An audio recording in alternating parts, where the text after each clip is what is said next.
Kalėdų senelis netradiciškai lydimas linksmosios našlės bei dar būrio atstovų iš Kauno valdžios rūmų pradėjo pirmuosius vizitus pas miesto įmonių vadovus.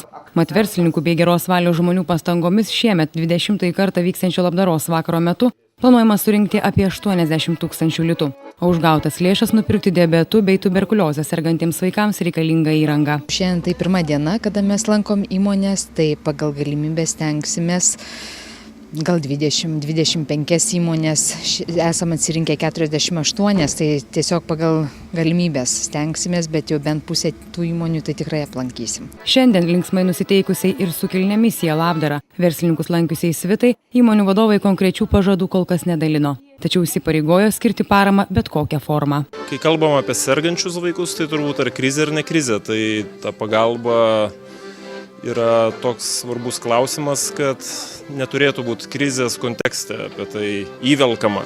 Nes tai vis tiek, jeigu ne mūsų vaikai, jeigu nesergantys žmonės, tai vienas svarbiausių dalykų visuomenė.